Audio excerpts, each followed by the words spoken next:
Hi there again.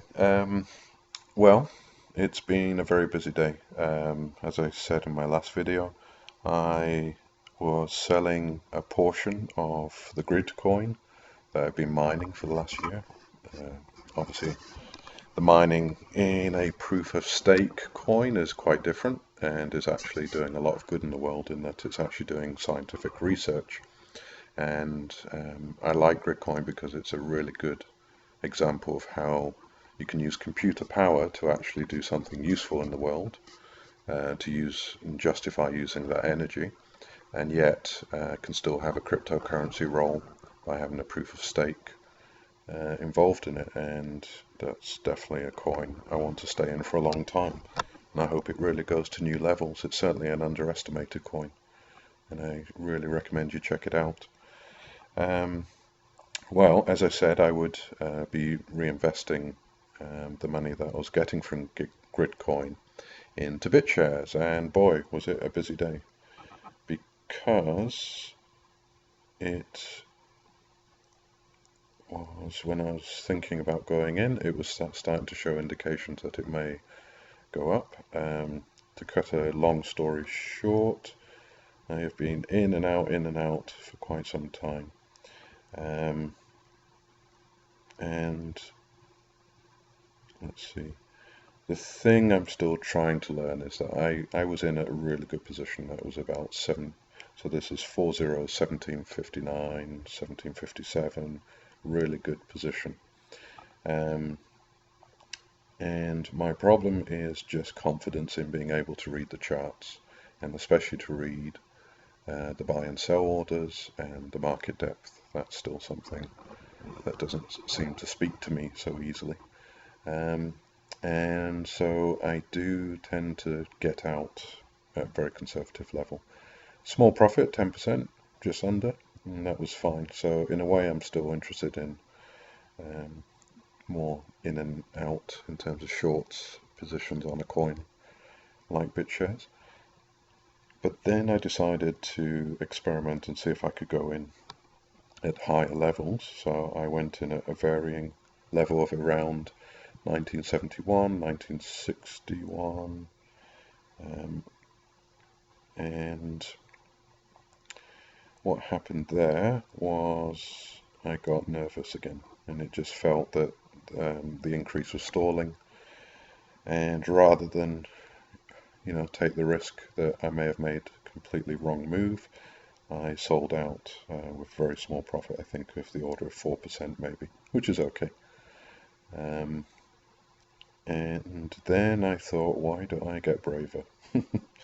And I went in this time at about, let's see, 2070, 2105, and what certainly felt like a crazy one was 2156.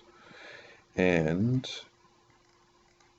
I learnt a few things. One was that it is hard to read what's going on, that what the buy and sell are telling you isn't quite what shows up in the candlesticks.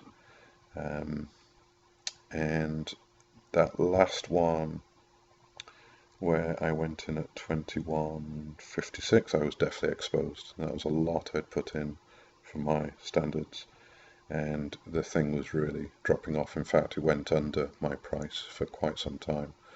I think it was around here or here. Anyway, I watched like a hawk and then very luckily managed to get out at 2155 and 2175, which again is my new profit, about 0.5%, but at least I didn't lose anything.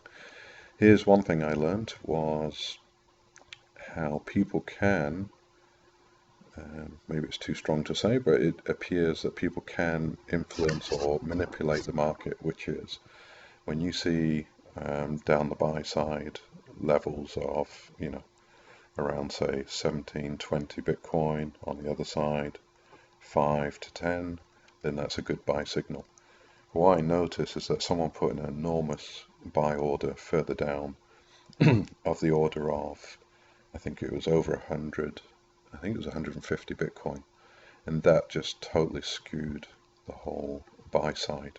And I think most people took one look at that and thought, well, if they could get ahead of that one, then this thing would go to the moon. Um, and so I did take a position based on that. I thought, well, this has got to go higher, maybe up to even 24, 25 even, who knows. And if I had logged off at that point, I would have lost money. I stayed on and watched closely, and I noticed that suddenly those large Bitcoin buy orders disappeared, which sort of indicates that if you're a seller and you just want to pump that price higher, if you've got the resources, then you put in a buy order further down so you have less chance of it being taken up, and you put in a huge amount of Bitcoin, sends a signal, price increases, and you manage to sell at a good price. So I think I've realized how the banks and everyone manage to speculate on stocks and forex and oil markets. Anyway, that was interesting. That was quite an education.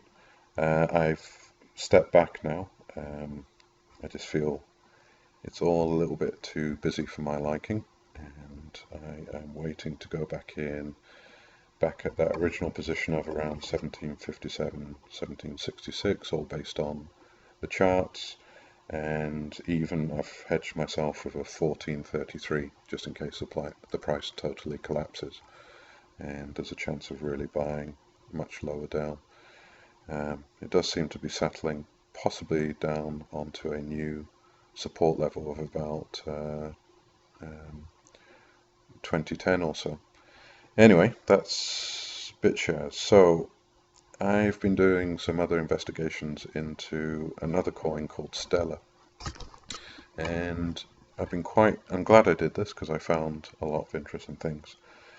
The first thing that when I went to Stellar and looked at the charts, I noticed that it seemed to be a bit like Ripple and a little bit like Bitshares was some time ago now, which was sort of, let's see if this works, coming down from some significant highs at the beginning of the year.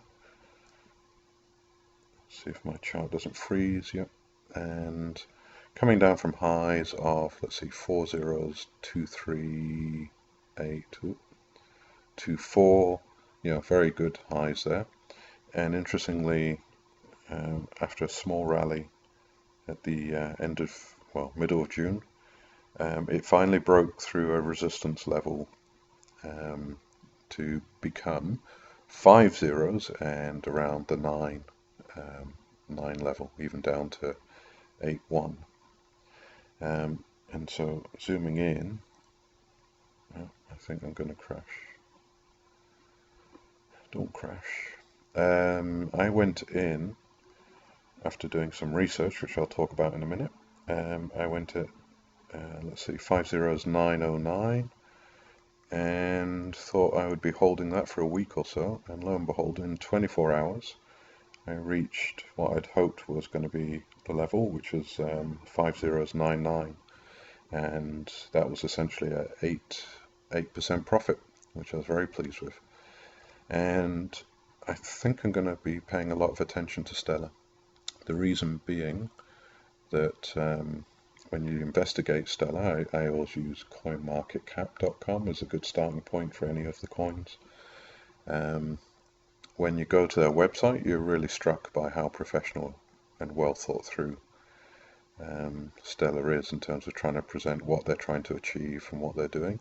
First thing you notice is that it's a non-profit, and that tells you a lot about the sort of social change they're hoping to create through their cryptocurrency. They have good community support, very well supported discussion forums and things. And the other thing I noticed was in the cryptocurrency world and in development world widely, it's rare to see so many women involved at significant levels within an organization like this, and that speaks, I think, a lot to its social purpose and what they're trying to do. And the best way to understand what they're trying to do is actually to follow them on Twitter, and there you see that they're very much focused on the issue of remittances, of the fact that most people in the world don't have bank accounts, access to finance of any sort, and that cryptocurrencies definitely have to become an option, very much like mobile phones became the option for people in developing countries to bypass the old centralized phone system. So really worth checking these guys out. I like them a lot, and I did start looking at the discussion forum, and something did occur to me that as I looked through it, which was it was pretty quiet for the last couple of months in most of the discussions. And then I went and looked a bit more closely, and there's a good thread called "Is Stellar Healthy?" and it's really upfront about what's going on. And this is where I discovered, which explains a lot for me, that there is a new code coming out that underlines Stellar, which is called Stellar Core. And in essence, this is going to allow a lot more scalability of this cryptocurrency. And when you look into it, then you realize that Stellar is a hard fork of Ripple about a year ago, and that it's trying to achieve something quite different from Ripple. And that given its non-profit basis, given its sort of social purpose, given that there's a new code coming out, which if they successfully launch that will be big news, it feels to me like this is a Bitshares potential. Maybe not as big as Bitshares, but certainly a lot of potential. And that's why I am now investing in it.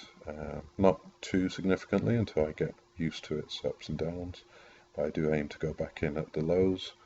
And I will definitely be watching Stellar in the coming weeks.